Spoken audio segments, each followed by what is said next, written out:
जब ये ब्लास्ट हुआ, ब्लास्ट के बाद उमर जो है ब्लास्ट से पहले जगह जगह घूमा, जगह जगह अपनी विस्फोटक से भरी कार को लेकर घूमता रहा। लेकिन आप सोचिए कि सोच कितनी कट्टर है और किस तरीके का मैसेज ये अपने और साथियों को देना चाहता है जो कि आतंकवाद का रास्ता चुनते हैं।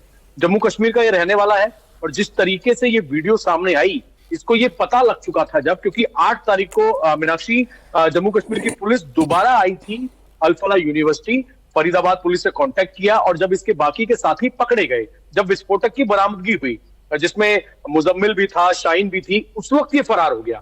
फरार होते हुए भी इसकी गाड़ी की तस्वीरें निकलकर सामने आई।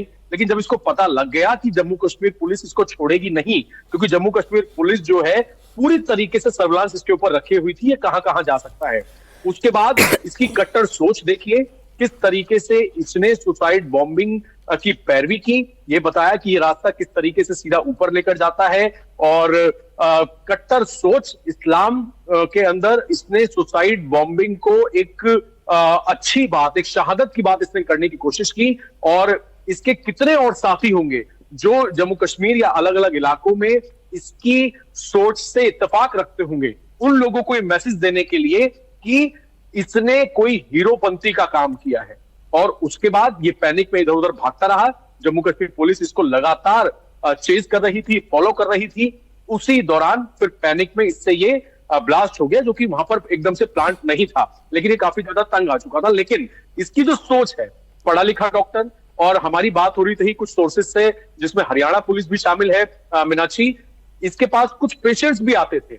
जिस शख्स के साथ इसकी एक सीसीटीवी सामने आई कि ये मोबाइल की एक केमिस्ट की दुकान पे गया है, वहां पे मोबाइल चार्ज करवा रहा है, वहां इसे लेकर कौन पहुंचा था? इसका एक पेशेंट लेकर पहुंचा था। यानी कि लोग इससे दवाई लेने जाते थे और डॉक्टर के भेष में इस तरीके का आतंकवादी और ऐसी सोच जो साफ तौर पे कह रहा है कि सुसाइड बॉम्बिंग के अलग अलग मायने हैं, लेकिन शहादत उसे ये बता रहा है। तो उससे पता लगता है कि कितना ज्यादा रेडिकलाइज था।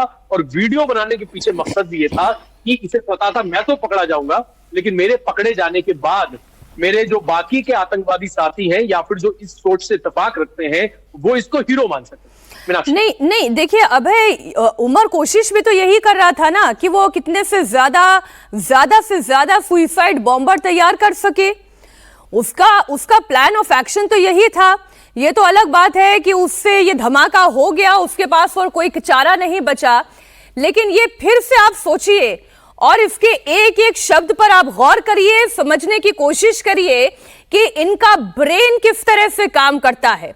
ये ना सिर्फ खुद आतंकी बन चुके हैं, बल्कि और बहुत से लोगों को आतंकी, सुसाइड बॉम्बर, फिदाइन बनाने की कोशिश कर रहे हैं। आप फिर से सुनिए इस आतंकी उमर को। A very misunderstood concept is concept of what has been labeled as suicide bombing. It is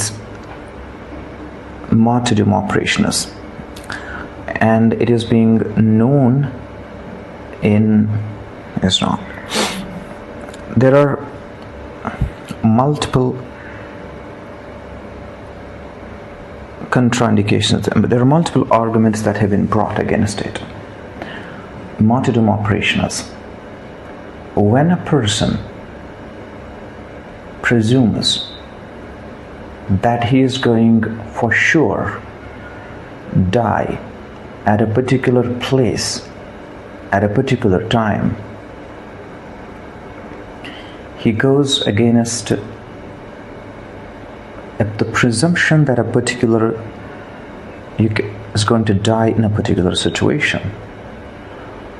It's not, we don't have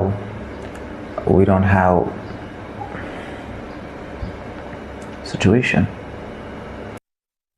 हमारे सहयोगी मंजूर मीर भी इस वक्त कश्मीर से हमारे साथ लाइव जुड़े हुए हैं।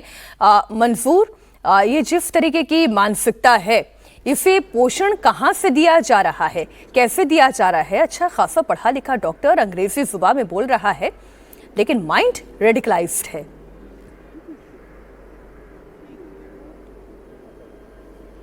देखिए मीनाक्षी, ऐसा पहली बार नहीं हुआ है कि जब किसी भी सुसाइड बम्बर ने मरने से पहले या हमले को अंजाम देने से पहले इस तरह का वीडियो जारी ना किया हो। इससे पहले भी बहुत सारे वीडियोस जो है जो कश्मीर में फिदायीन हमलावर को अंजाम दे चुके हैं, उन्होंने अपना वीडियो है सबसे पहले रिकॉर्ड किया और उसके बाद इस तरह से किसी बड़े हमले को अंजाम दिया। हाल ही में हमने देखा कि पुलवामा अटैक जो हुआ था, जो आदिल ने किया था, उसने भी इसी तरह से एक स्टेटमेंट रिकॉर्ड किया था और उसके बाद फिदायीन हमला किया था। और जहाँ तक अब रेडिकलाइज की बात है तो रेडिकलाइज जो है सिर्फ डॉक्टर ही नहीं, इससे पहले बहुत सारे ऐसे पढ़े लिखा युवा है जो रेडिकलाइज हुए हैं। खासकर अगर हम PhD स्कॉलर मनान मानी की बात करें तो वो भी हिजबुल मुजाहिदीन के टॉप कमांडर्स में एक थे, अलीगढ़ यूनिवर्सिटी में पढ़ते थे।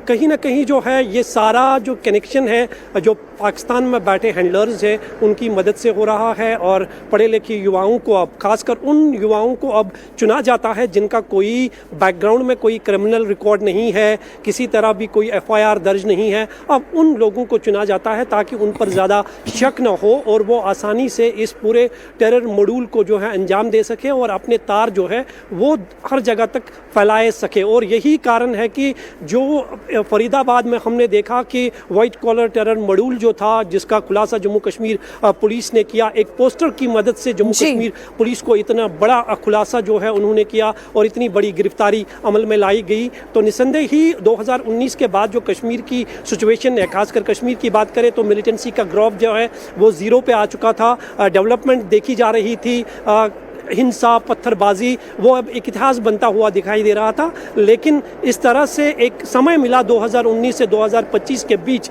जो पाकिस्तान में बैठे हैंडलर्स थे उन्होंने एक नई रणनीति अपनाई और अब पढ़े लिखे युवाओं को, खासकर जो स्कॉलर्स हैं, उनकी मदद से जो है इस तरह से मिलिटेंसी को अंजाम देने की कोशिशें की जा रही है। लेकिन उनके दिमाग में भरे हुए बारूद को कैसे फूस करना है, उसे ध्वस्त करना है, ये हमारी जांच एजेंसियां कर रही है, ये पुलिस कर रही है। और जम्मू कश्मीर पुलिस के इस मामले में दाद देनी पड़ेगी, जिस तरीके से उन्होंने इस पूरे मामले में शुरुआत में ही तत्परता दिखाई।